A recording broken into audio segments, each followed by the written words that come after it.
Hello students, कैसे हैं आप सब।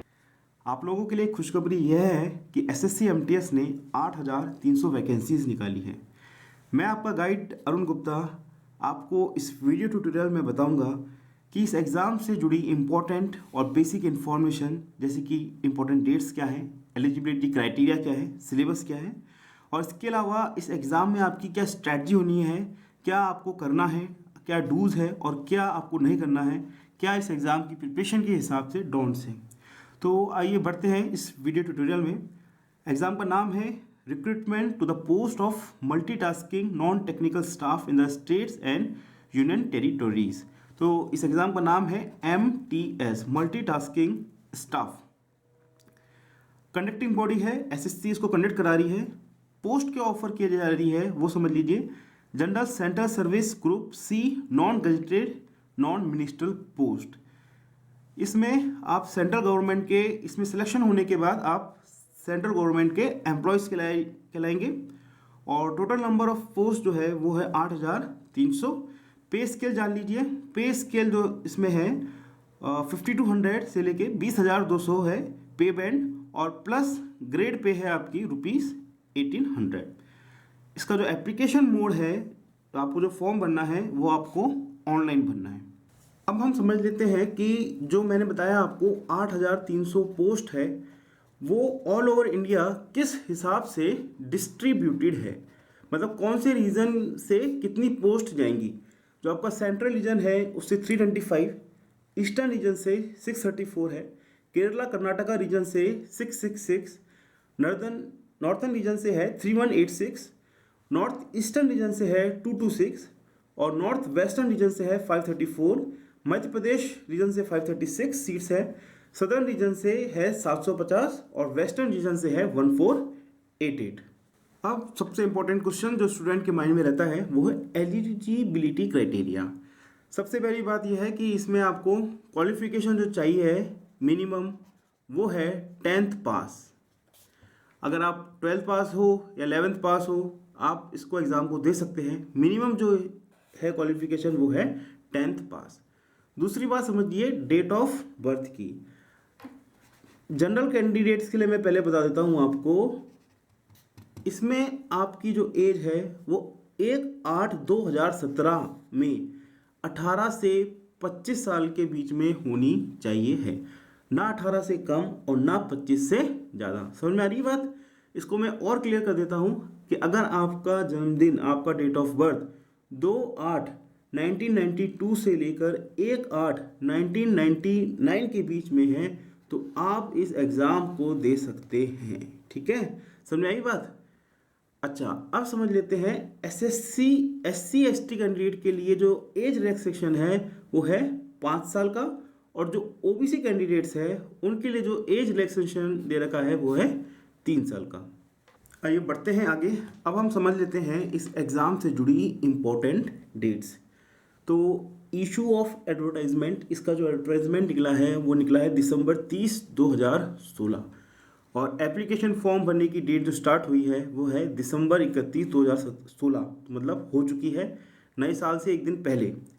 Date of closure of application form, ध्यान रखिए जनवरी 30, 2017 तक ही आप इसका एप्लीकेशन फॉर्म भर सकते हैं, तो आप जल्दी से जल्दी कीजिए, इसमें कोई देर मत कीजिए। इशू ऑफ एडमिट कार्ड, आपको एडमिट कार्ड जो है इसका वो मार्च 2017 तक मिल जाएगा, मार्च 2017 में मिल जाएगा। डेट ऑफ पेपर 1 एग्ज़ाम, जो इसका जो पेपर 1 है वो मैं अभी आपको और डिटेल में बताता हूँ किस प्रकार से इसके मोड है, पेपर 1 है और पेपर 2। तो ये पेपर 1 है और ये है डिस्क्रिप्टिव वाला पेपर 2। तो जो पहला पेपर है आपका, जो पहला इसका फेज़ होगा उसके एग्ज़ाम 3 स्टेजेस में होगा, क्योंकि कैंडिडेट्स बहुत ज़्यादा है तो इन्होंने 3 दिन में इसको करा रखा है। वो डेट्स क्या है, अप्रैल 16 और 30 और मई 7। तो इन तीनों में से एक किसी दिन में आपका टेस्ट हो सकता है, तो तैयार रहें। अब आप देखिए अनाउंसमेंट ऑफ रिजल्ट, किसका, पेपर 1 का जो रिजल्ट का जो अनाउंसमेंट होगा वो जुलाई के महीने में होगा, जुलाई 2017। डिस्कवरी टेस्ट कब होगा सर, वो अभी आया नहीं है उसको नोटिफिकेशन, उसको बाद में आपको मालूम पड़ेगा। और रिलीज ऑफ एडमिट कार्ड जो है वो भी बाद में मालूम पड़ेगा, और डिक्लेरेशन ऑफ फाइनल रिजल्ट इसकी भी डेट नहीं आई है। अभी आपका जो मोस्ट इम्पॉर्टेंट जो डेट है उसको याद कर लीजिए। पेपर 1 जो है वो आपका 16 अप्रैल, 30 अप्रैल या मई 7 को होगा, और जो एप्लीकेशन फॉर्म भरने की जो लास्ट डेट है वो है आपकी जनवरी 30। आइए अब हम एग्ज़ाम पैटर्न समझेंगे। जैसे मैंने अभी आपको बताया कि ये 2 फेजेस में होगा, पेपर 1 और पेपर 2। पेपर 1 ऑब्जेक्टिव है और पेपर 2 डिस्क्रिप्टिव है। पहले हम पेपर 1 समझ लेते हैं। पेपर 1 में 4 पार्ट्स है। पहला पार्ट है जनरल इंटेलिजेंस एंड रीजनिंग का, जिसके मार्क्स है 25। फिर है न्यूमेरिकल एप्टीट्यूड आपकी मैथ्स, उसके मार्क्स है 25, और जनरल इंग्लिश के मार्क्स है 50, और जनरल अवेयरनेस के हैं 50। जनरल अवेयरनेस में क्या क्या आएगा वो मैं अभी आपको नेक्स्ट पेज में बताऊंगा। आप इतना भी समझ लीजिए कि टोटल जो मार्क्स है वो है 150 मार्क्स। और इस एग्ज़ाम के लिए वैसे तो सभी पार्ट्स इंपॉर्टेंट है, पर जो खासा जो आपको ध्यान दिया गया है वो है इंग्लिश, जो कि 50 मार्क्स का है, और जनरल अवेयरनेस जो कि 50 मार्क्स का है। अब हम समझते हैं कि क्या इसमें नेगेटिव मार्किंग है इस एग्ज़ाम में। जी हाँ, नेगेटिव मार्किंग है 1/4 की, 0.25 मार्क्स की। अगर आप एक भी सवाल गलत करते हैं, एक सवाल गलत करते हैं तो उसका आपका 0.25 मार्क्स कट जाएगा। अब आप समझिए कि पेपर 2 क्या है। पेपर 2 डिस्क्रिप्टिव पेपर है, जिसमें आपको एक तो लिखना होगा शॉर्ट ऐसे, और या लिखना होगा आपको लेटर। ठीक है। अब आप सोचेंगे कि भाई किस भाषा में लिखना है। इसको आप इंग्लिश में भी लिख सकते हैं, हिंदी में भी लिख सकते हैं, और 8th शेड्यूल ऑफ कॉन्स्टिट्यूशन, संविधान के 8th शेड्यूल में जो जो भाषा लिस्टेड है उसमें भी आप इस एग्ज़ाम को दे सकते हैं। तो यहाँ पे मैं आपको एक बार बताऊं कि यह जो एग्ज़ाम है ये क्वालिफाइंग टाइप है, मतलब ये मिनिमम आपके मार्क्स इसमें आप लाएं, और इससे आपकी कोई रैंक में कोई असर नहीं पड़ेगा। मेन जो आपका एग्ज़ाम है वो है पेपर 1। पेपर 2 तो बस ये जानने के लिए है कि आप कुछ लिख सकते हैं या नहीं, आपके सोचने की, आपके लिखने की क्षमता है या नहीं। तो इसको तो आप आराम से निकाल लेंगे, पर मेन जो बात है यहाँ पे वो है पेपर 1 की, और उसी के ही आधार पे आपकी रैंक होगी, उसी के आधार पे आपका सिलेक्शन होगा। चलिए बढ़ते हैं आगे। अच्छा, ये जो एग्ज़ाम होगा वो होगा 30 मिनट का और 50 मार्क्स का। आधे घंटे का पेपर होगा मात्र, और 50 मार्क्स का, जिसमें आपको एक लेटर या एक आपको ऐसे लिखना है। ठीक है। अब आइए कि पेपर सर ऑनलाइन देना है, कंप्यूटर बेस्ड है, या ऑफलाइन देना है, मतलब पेन पेपर मोड है। इसमें ऐसा कुछ मेंशन इसमें है नहीं, और हम जो है ये इसलिए ये ऑफलाइन मोड ही है, आपको पेन पेपर में ही एग्ज़ाम देना है। अगर ये ऑनलाइन होता तो जो इसका जो नोटिफिकेशन निकला था उसमें वो लिखा रहता। तो ऐसा आप समझ लीजिए कि पेपर की टाइमिंग क्या होगी। देखिए, ये 2 घंटे की ड्यूरेशन का होगा। तो आप एक तो इसमें फेज़ है 10 से 12 बजे, ठीक है, सुबह 10 बजे से लेकर दोपहर 12 बजे। और एक और इसका जो फेज़ है वो है 2 PM से लेकर 4 PM, मतलब दोपहर के 2 बजे से लेकर 4 बजे तक। अच्छा, अब यहाँ पे जो अगर आपका पेपर 10 AM से 12 नून वाला है तो एग्जामिनेशन हॉल में 9:30 बजे के बाद आपको एंट्री नहीं दी जाएगी, और अगर आपका एग्ज़ाम 2 बजे से लेकर 4 वाला है तो आपको 1:30 बजे के बाद में एग्ज़ाम में एंट्री नहीं दी जाएगी। तो आप एग्जामिनेशन हॉल में पहले ही पहुंच जाइए। अच्छा, ये मैंने आपको क्यों बताया कि एग्ज़ाम जो है वो इस समय पर है, वो मैंने इसलिए बताया आपको कि आप जो प्रैक्टिस सेट करें, जो हम आपको प्रैक्टिस सेट प्रोवाइड करेंगे इसमें, या फिर कोई भी आप प्रैक्टिस करें घर पे बैठ के, तो आप ये ज़रूर ध्यान दीजिए कि मैं 10 से 12 और 2 से लेकर 4 बजे वाले शेड्यूल में मैं ज़रूर एग्ज़ाम दूं, क्योंकि आपकी बॉडी उस हिसाब से बॉडी क्लॉक सेट हो जाएगी। तो इस बात का आप ध्यान रखें। अच्छा, अब समझिए जो क्वेश्चन पेपर है वो कौन सी भाषा में बनेगा, वो हिंदी में या इंग्लिश में सेट होगा। मतलब आप अगर हिंदी मीडियम है तो कोई आपको प्रॉब्लम नहीं है, हिंदी में पूरा प्रॉपर सेट होगा, और अगर आप इंग्लिश मीडियम से है तो आप इंग्लिश में भी ये पेपर सेट होगा। आइए अब हम जो है सिलेबस समझ लेते हैं, और सिलेबस में जो पहला पार्ट है जनरल इंटेलिजेंस एंड रीजनिंग का, उसको आप समझ लीजिए। Similarity and differences, space visualisation, problem solving analysis, judgement, decision making, visual memory, discriminating observation, relationship concepts, figures classification, arithmetical number series, non verbal series, etc. The test will also include questions designed to test the candidate's ability to deal with abstract ideas and symbols and their relationship, arithmetical computation and other analytic functions. जो हमारी publication की जो guide है SSC MTS के लिए, तो इसमें general intelligence और रीजनिंग के आप सवाल कीजिए तो आपको पूरा आइडिया हो जाएगा कि किस प्रकार के क्वेश्चंस आने हैं।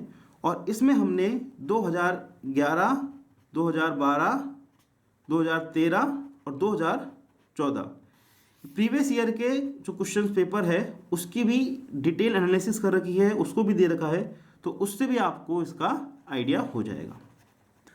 अब बढ़ते हैं इंग्लिश लैंग्वेज के सिलेबस की ओर। इसके देखिए 50 मार्क्स है। इसमें लिखा है candidates understanding of basic of English language, its vocabulary, grammar, sentence structure, synonyms, antonyms and its correct usage. इसमें 5 मार्क्स का तो कॉम्प्रिहेंशन आता है, सिनोनिम्स एंटोनिम्स आते हैं, इडियम फ्रेजेस आते हैं, सेंटेंस इम्प्रूवमेंट आता है, स्पेलिंग आता है। तो वो जो मैं आपको एग्ज़ाम की जो प्रैक्टिस टेस्ट करवाऊंगा उसमें आपको क्लियर हो जाएगा। और अब बढ़ते हैं मैथ्स के सिलेबस की ओर, जो कि आपका 25 मार्क्स का है। इसमें नंबर सिस्टम है, कंप्यूटेशन ऑफ होल नंबर्स है, डेसिमल्स एंड फ्रैक्शंस है, रिलेशनशिप बिटवीन नंबर्स है, fundamental arithmetic operation, percentage, ratio and proportion, average, interest, profit loss, discount, use of table and graphs, mensuration, time and distance, ratio and proportion, time and work, etcetera. अब बढ़ते हैं हमारे fourth part, जो कि है general awareness, और जिसके भी मार्क्स है 25। Questions relating to India and its neighbouring countries, specially pertaining to sports, history, culture, geography, economic scene, general polity including Indian constitution and scientific research, etcetera.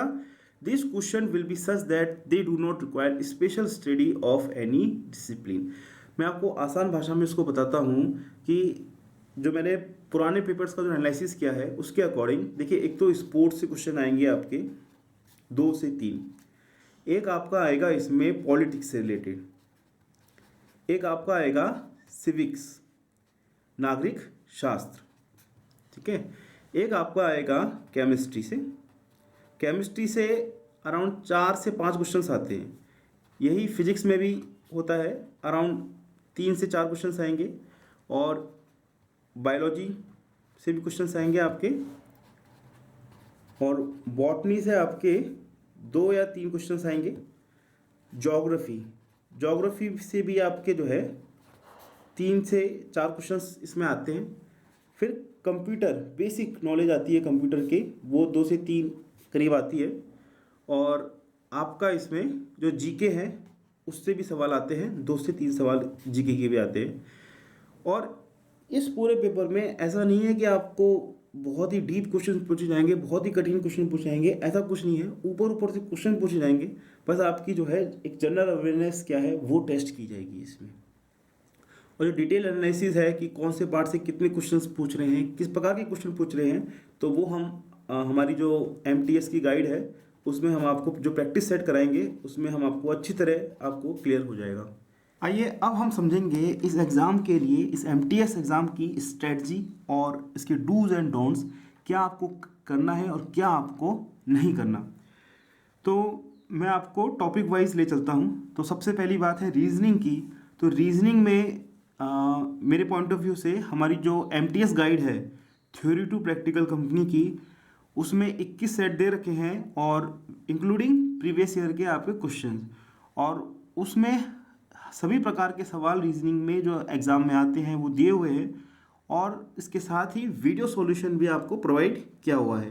तो आप किस प्रकार से रीजनिंग सवाल को करना है, क्या स्ट्रेटजी नहीं है, उसमें अच्छी तरह से क्लियर कर रखा है।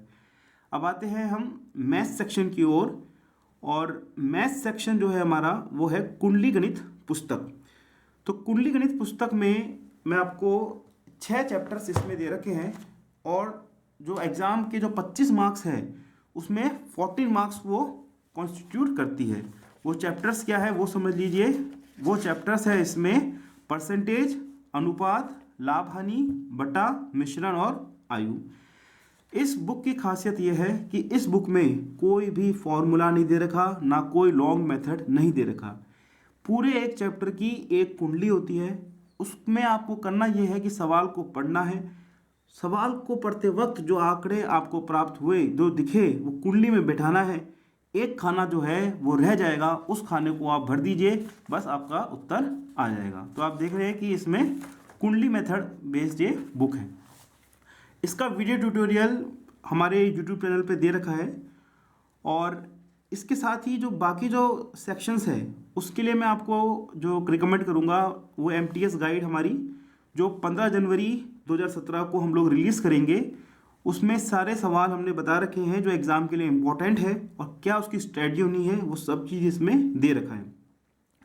अब बढ़ते हैं हम इंग्लिश सेक्शन की ओर। इंग्लिश सेक्शन में जो वोकैब है, वोकैब की जो किताब है हमारी, उसको आप ज़रूर रेफ़र करें, 21 days action plan to powerful vocab.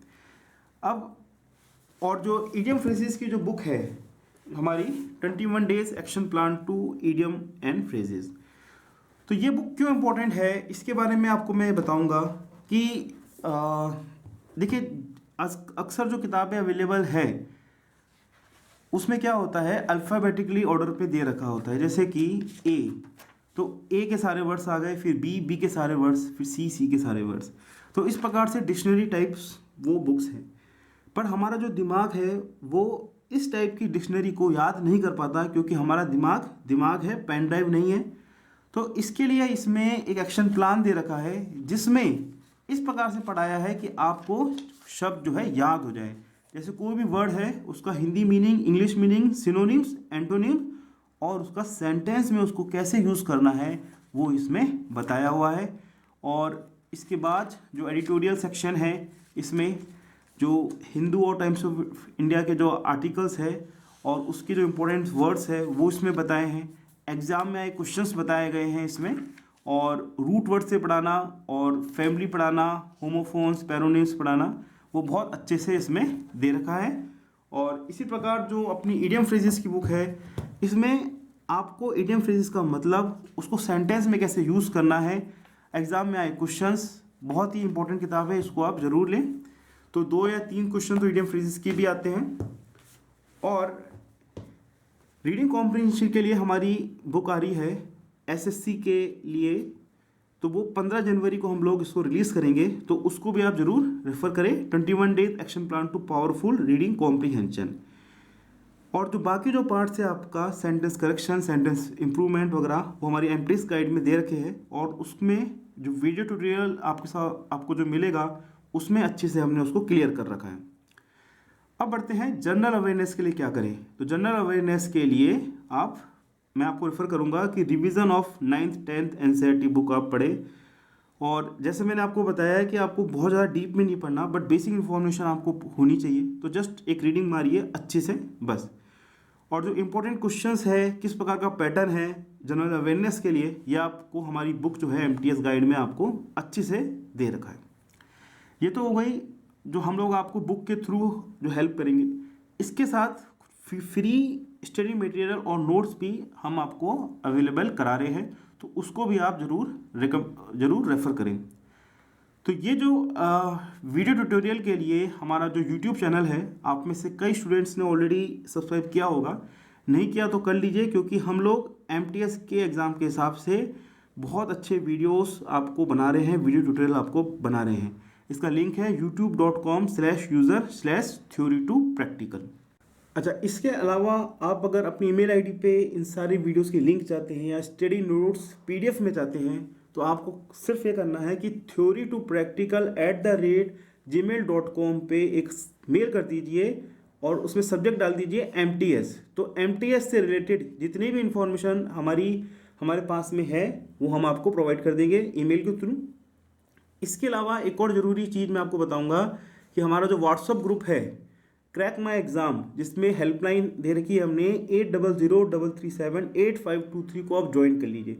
इसमें हज़ारों स्टूडेंट्स जो है ऐड है, और कोई भी आपको डाउट है, क्वेश्चन है, या तो मैं या फिर बाकी स्टूडेंट्स जो है आपकी हेल्प कर सकते हैं। उनके क्या डाउट्स है, उनके क्या सुझाव है, वो आप इसमें जान सकते हैं। तो इसको आप ज़रूर ज्वाइन कर लीजिए। अच्छा, ये बुक्स जो कहाँ से अवेलेबल होगी तो वो भी मैं आपको क्लियर कर देता हूँ। ये फ्लिपकार्ट और अमेज़ॉन पे ये बुक्स सारी अवेलेबल है। और अगर आप मेजर सिटीज़ में नहीं रहते, रूरल एरिया में रहते हैं जहाँ फ्लिपकार्ट या अमेज़ॉन की सर्विस नहीं है, या फिर आप हैवी डिस्काउंट में ये बुक्स को लेना चाहते हैं, तो आप डायरेक्ट भी बुक को ले सकते हैं। आपको करना ये है, theory2practical@gmail.com पे आप मेल कर दीजिए कि बुक्स फॉर MTS या books for maths, books for English, जो भी आपको बुक्स चाहिए तो किस प्रकार से आपको अवेलेबल होगी बाय इंडियन पोस्ट, जैसे भी है मैं आपको हेल्प कर दूंगा उसमें। अब मैं आपसे एक एग्ज़ाम के पॉइंट ऑफ व्यू से बहुत इंपॉर्टेंट बात कहूँगा, और वो है डोंट्स, कि इस तैयारी में आपको क्या नहीं करना है। और वो ये कि don't read any solve paper books. जब भी किसी भी एग्ज़ाम की वैकेंसी निकलती है तो उसके साथ ही 2-3 दिन में निकल जाती है model practice paper with solution, और अधिकतर स्टूडेंट्स ऐसी किताबों को खरीद लेता है और अपनी तैयारी का बेड़ा गर्क खुद ही कर डालता है। तो क्यों नहीं पढ़े वो सॉल्व पेपर बुक, वो मैं आपको बताता हूँ। क्योंकि यह सीरियस एग्ज़ाम है, आपके कॉलेज का या फिर आपके स्कूल का एग्ज़ाम नहीं है, ये कंपटीशन का एग्ज़ाम है। इसकी तैयारी इस प्रकार से नहीं होती है। दूसरी बात, मैंने ये ऑब्ज़र्व किया है कि काफ़ी स्टूडेंट्स इन किताबों को पढ़ते रहते हैं उपन्यास की तरह, टीवी चलती रहती है, आराम से लेटे रहते हैं, क्वेश्चंस देखते रहते हैं, उनके सॉल्यूशन उसको पढ़ते रहते हैं, और इनसे उनको कॉन्फिडेंस ये आता है कि ये सवाल मुझको बन गया, इस प्रकार से ये सवाल बनेगा, इस प्रकार इसका ये आंसर है। पर ये आपको एक फॉल्स कॉन्फिडेंस देता है, क्योंकि यह आपको जो है आपकी जो फाइटिंग स्पिरिट है, ठीक है, यहाँ पे तो आपने सॉल्यूशन देख लिया, पर एग्ज़ाम में जब आप उसको फाइट करोगे तो किस प्रकार से करना है, क्या आपको अप्रोच होगी, क्या आप गलतियाँ करते हैं, वो आप नहीं करते हैं। तो इसके लिए मैं आपको स्ट्रांगली रिकमेंड करूँगा कि यह इस टाइप की बुक से आप ना पढ़ें। मैं आपको एक ऑल्टरनेटिव सॉल्यूशन दूंगा, वो ये कि refer MTS guide video solution. हमारी बुक भी आ रही है और इसमें भी सॉल्व पेपर है। इसमें पुराने साल के पेपर और मॉडल प्रैक्टिस पेपर है, पर इसमें हमने एक भी कहीं भी सॉल्यूशन नहीं दिया है प्रिंटेड, हमने इसका वीडियो सॉल्यूशन दिया है। क्यों, वो आप समझ लीजिए। क्योंकि यह आपको देगा क्लासरूम एनवायरनमेंट। इससे आपको दिमाग डेवलप होगा, क्या अप्रोच होनी चाहिए है, सोचने का तरीका, सब चीज़ ये इसको ये इम्प्रूव करेगी ये चीज़। अच्छा, अब जैसे मैं आपको कोई भी सवाल कराता हूँ उसके साथ आपको 10 इन्फॉर्मेशन और मिलती है, ठीक है। तो यहाँ भी आपको बेनिफिट मिलता है कि जो प्रिंटेड सॉल्यूशन में जो है पॉसिबल नहीं है। अदरवाइज बुक बहुत मोटी बन जाती है और एक जो क्लासरूम एनवायरनमेंट जो है वो उसमें नहीं हो पाता है। तीसरी बात जो इम्पोर्टेंट इस वीडियो सॉल्यूशन में है वो सिली मिस्टेक से बचाव। स्टूडेंट्स क्या क्या गलती करते हैं, क्या क्या सिली मिस्टेक्स होती है, उसको मैं आपको डिटेल में डिस्कस कर सकता हूँ थ्रू वीडियो सॉल्यूशन। अच्छा, कैलकुलेशन कैसे फास्ट करनी है मैथ्स में, रीजनिंग में, वो भी मैं आपको बताऊँगा इस वीडियोज़ में। और याद करने का तरीका क्या है, देखिए आपने कुछ याद कर ली, आपने एक दे रखा है कि इसकी जो प्रॉपर्टी है वाटर की, मैक्सिमम डेंसिटी कब होगी, मिनिमम डेंसिटी कब होगी, तो उसको याद करने का जो तरीका है तो वो भी मैं इस वीडियो सॉल्यूशन से आपको दूंगा। एग्ज़ाम की स्ट्रेटजी क्या होगी, एग्ज़ाम की जो प्रॉपर गाइडेंस है वो इस बुक के साथ आपको मिलेगी। अच्छा, इसके साथ मैं आपको ये बताऊंगा कि आप देखिए टेस्ट जरूर लें। सबसे पहले आप टेस्ट जो इसमें दे रखे हैं उसको आप खुद दें, बिना उसको सॉल्यूशन को देखते हुए, और उसके बाद ही आपको इसका वीडियो सॉल्यूशन देखना है। अगर आप सीधा ही वीडियो सॉल्यूशन देखेंगे तो यह बुक, यह जो गाइड है इतनी इफेक्टिव नहीं होगी। तो एक बार टेस्ट लेने के बाद फिर जब आप वीडियो सॉल्यूशन देखें उसके बाद आप सोचें कि मेरी अप्रोच क्या थी, मैं इसको कैसे कर रहा था, कहाँ पे गलत था, कैसे इसमें फास्ट बताया गया है। तो मैक्सिमम यूज़ के लिए पहले आप खुद टेस्ट लें और फिर इसका वीडियो सॉल्यूशन देखें। दूसरी बात मैं ये कहूँगा कि ये वीडियो सॉल्यूशन तो आप देखेंगे ही, इस बुक को रेफ़र करेंगे ही, ये तो इम्पोर्टेंट चीज़ है ही, पर साथ में ऐसा मत समझिए कि यही कंप्लीट है और मुझे बेसिक बुक नहीं पढ़ने की ज़रूरत है, बिल्कुल ऐसा नहीं है।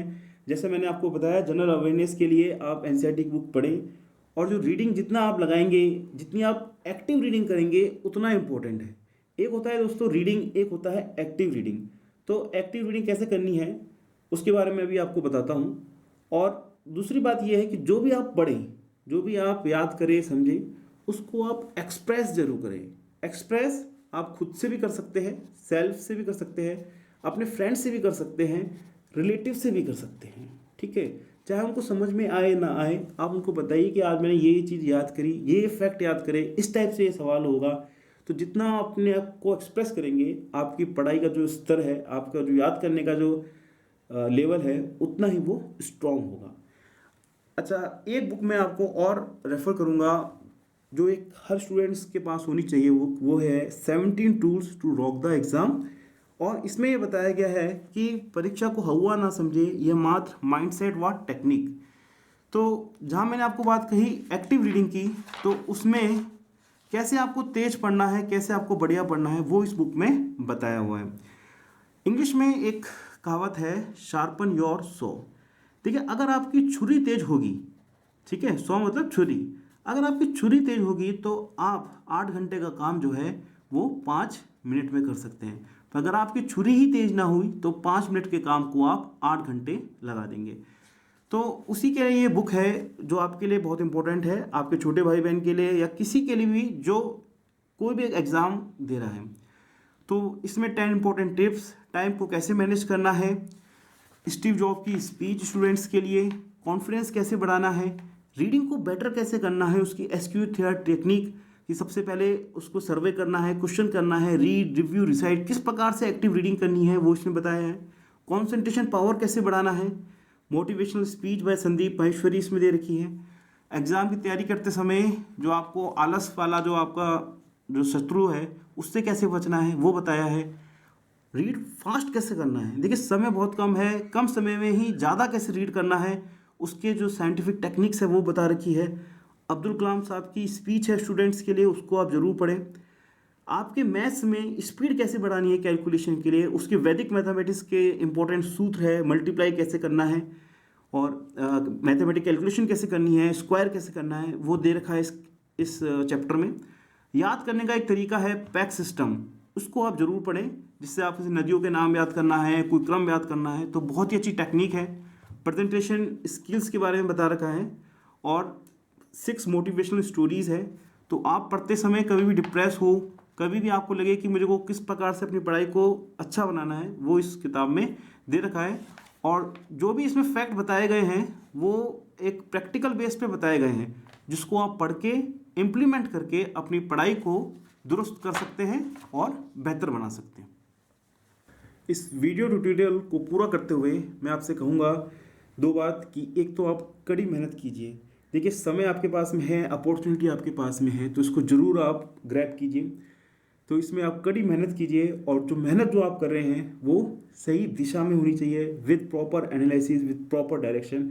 तो इसको आप ज़रूर ध्यान रखें और मुझसे जुड़े रहिए। फेसबुक पेज है मेरा क्रैक माई एग्ज़ाम, उसको आप लाइक कर लीजिए। आपका कोई भी डाउट है या कोई भी सजेशन है मुझसे ज़रूर शेयर करें, मैं आपको जितना बन सकेगा उतनी हेल्प ज़रूर करूँगा। और इसी के साथ मैं आपको आपके एग्ज़ाम के लिए कहूँगा बेस्ट ऑफ लक।